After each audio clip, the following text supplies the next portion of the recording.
안녕하세요. 지방선거에서 이제 서울 표심이 오세훈을 택했습니다. 그 이유를 오늘 분석해 보겠습니다. 오세훈을 택한 자치구는 서울 집값 상승률이 톱 10곳 중 8곳에서 오세훈이 승리했습니다. 결국 서울시장 선거의 키는 부동산이었고요. 그 내 호주머니를 턴다라는 그런 생각이 유권자들의 마음을 움직였습니다. 이재명 정부 출범한 이후에 대출 규제에 의해서 진짜로 우리 유권자들에게 고통을 줄 요인은 바로 보유세 확대 이 정책이었습니다. 부동산 세금을 이재명 정부가 본격 준비하면서 결국 유권자들이 정권을 응징했다고 볼 수 있습니다. 이재명 정부는 이제 실거주 중심 과세라는 그럴듯한 명분을 내세웠지만 본질은 개인의 지갑을 더 쥐어짜서 세수를 확보한다는 그겁니다. 결국은 이재명 정부는 이제 복지나 이런 여러 가지 자금들이 많이 소요됩니다.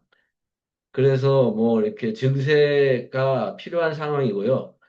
그래서 여러 가지 뭐 법인세율도 인상하고 기업을 쥐어짜고 있지만 또 개인들에게도 세금을 올려야 되는 그런 필요성이 있습니다.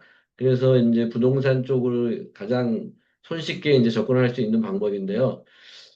그래서 대한민국 유권자들은 자신의 자산 가치를 위협하고 지갑을 터는 정권에 대해서는 자비 없이 표심의 심판을 내려왔던 것은 이재명 정부뿐만이 아닙니다. 과거에도 여러 정부에서 증세에 따른 표심 이탈은 두드러지는 특징을 보였습니다.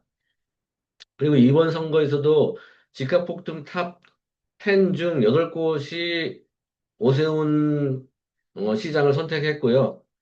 어, 집값 상승률 탑 10 지역이 결국은 오세훈 시장을 선택한 그 지역과 거의 비슷하게 맞아떨어졌습니다. 전체 25개 자치구 중에서 오세훈 시장이 승리한 곳은 10개 자치구밖에 안 됩니다. 자치구의 숫자만 보면은 오세훈 시장이 열세였는데요. 오세훈 시장이 당선될 수 있었던 것은 집값 상승률 톱 10 지역에서 오세훈에게 몰표를 던져줬다라는 것입니다. 그 지갑이 털린 계약자들의 가구들의 분노의 몰표였다고 볼 수 있습니다. 오세훈 시장이 승리한 서초와 강남을 뿐만 아니라 송파, 광진, 영등포, 양천, 강동, 동작, 용산구 이들 지역의 공통점은 바로 이재명 정부 출범 이후 아파트 값이 가장 많이 폭등했다는 지역이라고 볼 수 있습니다. 이재명 정부 이후 누적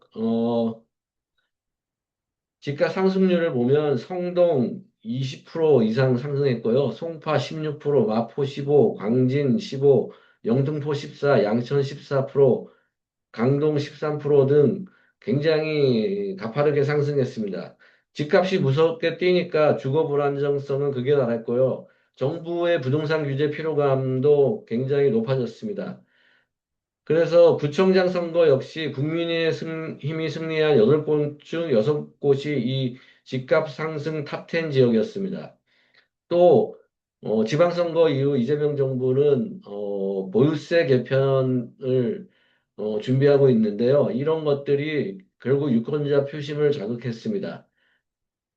예, 오늘은 여기까지 하겠습니다. 감사합니다.